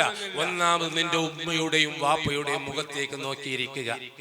അവരുടെ ആ തളർച്ച, അവരുടെ ക്ഷീണം. നിങ്ങളിപ്പോ ഞാൻ വന്നപ്പോ പറഞ്ഞു എന്റെ മുഖത്ത് കുറെ ക്ഷീണം കാണുന്നുണ്ട്, ഞാൻ അങ്ങ് തളർന്നു വന്നതാണ്. നിത്യം നമുക്ക് ഇതന്നെ പണി. അള്ളാഹു ആരോഗ്യം തരാൻ നിങ്ങൾ ദ്വാരക്കേ. മരുന്ന് കഴിച്ചത് കൊണ്ട് ഞാൻ പറഞ്ഞു അരമണിക്കൂർ മരുന്ന് കഴിച്ച് അരമണിക്കൂർ കഴിച്ചിട്ടാണ് ഭക്ഷണം കഴിക്കേണ്ടത്. അത് ഇവിടെ വന്നിട്ട് ഇവരെ ഇടങ്ങേറാക്കണ്ട. ഞാൻ ഒരു ഉറൂസിന്റെ അവിടെ പോയിട്ട് അവിടെ കുറെ നേരം അവരെ ഇടങ്ങേറാക്കേണ്ടി വന്നു.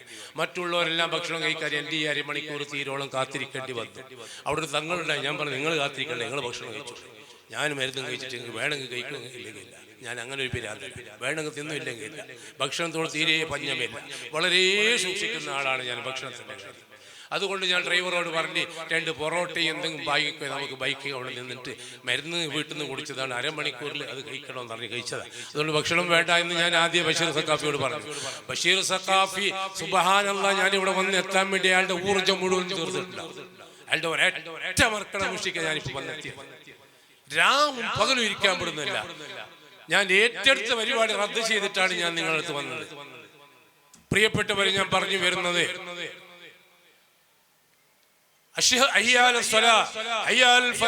അങ്ങനെ വിളിച്ച് അന്ന് തൊട്ട്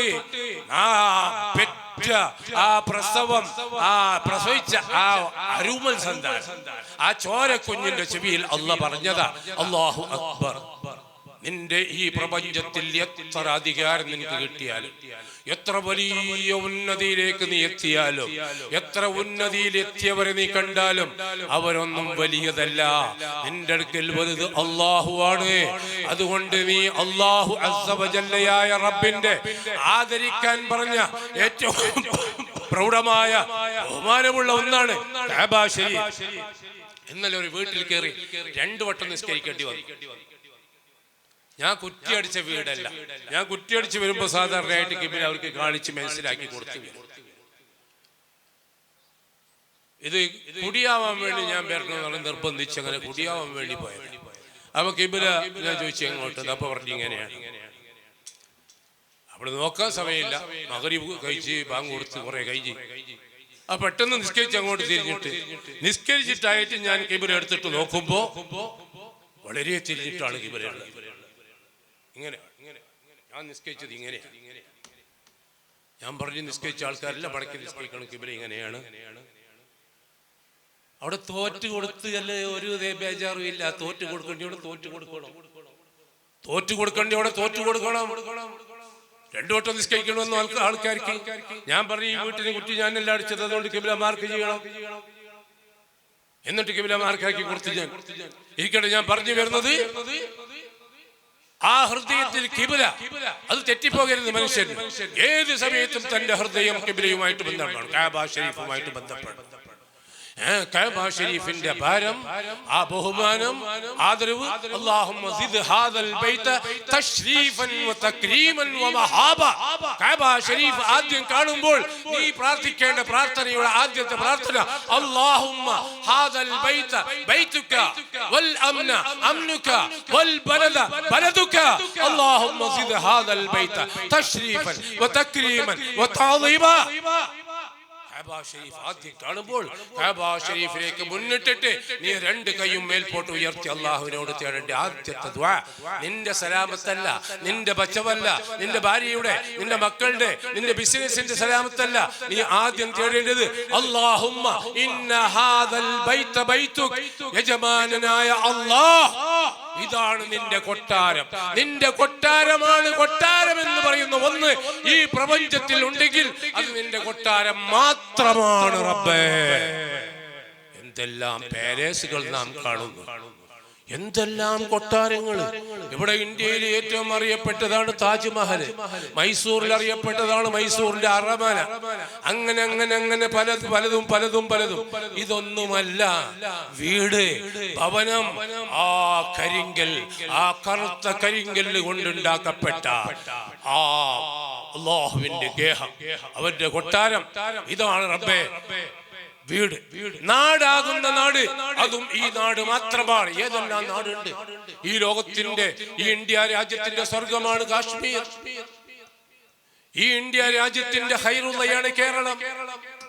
എല്ലാമാണെങ്കിലും അല്ലാഹുവേ, നാടാകുന്ന നാട് നിന്റെ നാടാണ്, രാജ്യമാകുന്ന രാജ്യം നിന്റെ രാജ്യമാണ്.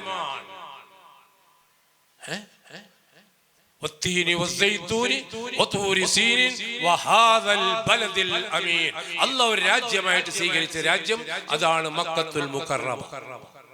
ആ രാജ്യമാകുന്ന രാജ്യം നിന്റേതാണ്. വൽ അംന അംനുക്, ഇവിടെയാണ് സേഫ്റ്റി. കൊന്നിട്ട് വന്നവനെ ഇവിടെ കണ്ടുമുട്ടിയാൽ അവന്റെ രോമത്തിന് പോലും കേടുവരുത്താൻ പാടില്ല. നിന്റെ സ്വന്തം വാപ്പയെ കൊന്നവനാണ്, നിന്റെ സ്വന്തം ഉമ്മയെ കൊന്നവനാണ്, നിന്റെ സ്വന്തം ഭാര്യയെ കൊന്നവനാണ്, നിന്റെ സ്വന്തം ജ്യേഷ്ഠാനുജനെ കൊന്നവനാണ്. ആ കൊന്ന കൊലക്കാരനെ നീ തേടി നടക്കാൻ തുടങ്ങിയിട്ട് കാലം കുറയായി. എത്രയോ കാലമായി നീ തേടി നടക്കുന്നു. ആ ചങ്ങായിനെ കണ്ടുമുട്ടിയിട്ടില്ല. കണ്ടാൽ ഖലി തുള്ളുന്നു നിന്റെ കൽബിൽ, ഖലി തുള്ളുന്നു. നിനക്ക് കൈകാര്യം ചെയ്യാൻ അധികാരമില്ല, അത് സർക്കാരാണ് കൈകാര്യം ചെയ്യേണ്ടത്, അത് ഹുക്കൂമത്താണ് കൈകാര്യം ചെയ്തതെങ്കിൽ നിന്റെ ഹൃദയത്തിൽ കലിതുള്ളുന്നു, കൈകാര്യം ചെയ്തേ തീരൂ. ഇതിൽ വരുന്നത് വരട്ടെ. അങ്ങനെ നീ ചെയ്താൽ നിനക്ക് ജഹന്നമായിരിക്കും എന്നവൻ അറിയാം. പക്ഷെ കലി അടുക്കാൻ പറ്റുന്നില്ല. കലി തുള്ളുന്നു. കണ്ടവിടെ വെച്ച് കടിച്ച് കീറി മുറിക്കും, കടിച്ച് തിന്നും. ആ ദേഷ്യത്തോടു കൂടി നടക്കുമ്പോഴാണ് കഅബ ശരീഫിന്റെ മുറ്റത്ത് കാണുന്നു കൊലക്കാരൻ. അയാളില്ല, കൊലക്കാരനെ കാണുന്നു. എന്ത് ചെയ്യും? അസ്സലാമു അലൈക്കും കൈ കൊടുത്ത് മുസാഹഫത്ത് ചെയ്യുക. അസ്സലാമു അലൈക്കും കൈ കൊടുത്ത് മുസാഹഫത്ത് ചെയ്യുക. അയാളെന്നെ കൊലക്കാരൻ അമ്പരന്ന് പോയി. എന്നെ കൊല്ലാൻ നടന്നിരുന്ന മനുഷ്യൻ ഇന്ന് എനിക്കിതാ സലാം പറഞ്ഞ് എനിക്ക് എനിക്ക് സേഫ്റ്റി, എനിക്ക് സുരക്ഷിതത്വം തന്നിരിക്കുന്നു. കൈ കൊടുക്കൽ സുരക്ഷിതത്വത്തിന്റെ ചിഹ്നമാണ്. കൈ കൊടുക്കൽ സുരക്ഷിതത്വത്തിന്റെ ചിഹ്നമാണ്, സേഫ്റ്റിയുടെ അടയാളമാണ്. അമാനത്താണത്, സംരക്ഷണമാണത്. സംരക്ഷണത്തിന്റെ കവചമാണ് കൈ കൊടുക്കൽ. എന്താ പറഞ്ഞത്? അല്ലാഹുവേ നീ ഏറ്റിക്കൊണ്ടേയിരിക്കണം ഹാദൽ ബൈത, നിന്റെ ഈ കൊട്ടാരത്തിലേക്ക്, തശ്രീഫൻ വ തക്രീമൻ, നിന്റെ ഈ കൊട്ടാരത്തിലേക്ക് ഈ ആദരവ് ഏറ്റിക്കൊണ്ടിരിക്കണം, തശ്രീഫ ശ്രേഷ്ഠത ഏറ്റിക്കൊണ്ടിരിക്കണം എന്നും പറഞ്ഞിട്ട് നീ അവിടെ ഇങ്ങനെ അതിന് നോക്കിയിട്ടിരിക്കും. മണിക്കൂറുകൾ, ദിവസങ്ങളായി ഊണും ഉറക്കുമില്ലാതെ കുറെ ആളുകൾ ഉണ്ട്, അള്ളാഹുവിന്റെ അടിമകൾ. ആ കഅബ ശരീഫ് നോക്കി ഒരൊറ്റ ഇരുത്തം. അങ്ങനെ ഇരിക്കാൻ പറ്റിയ ചില സ്ഥലമുണ്ട്. ആൾക്കാർ തിക്കും തിരക്കും ഇല്ലാതെ അതന്നെ നോക്കി ഇരിക്കാൻ പറ്റിയ ചില സ്ഥലമുണ്ട്. കണ്ടുപിടിച്ചോ പോയിട്ട്. പ്രിയപ്പെട്ടവരെ, പറഞ്ഞു വരുന്നത്, നിന്റെ ഉമ്മ, നിന്റെ വാപ്പ, മൂന്നാമത് വിശുദ്ധ ഖുർആൻ, നാലാമത് ഉലമാക്കളുടെ മുഖം, നിന്റെ പള്ളിയിലെ ഉസ്താദ്,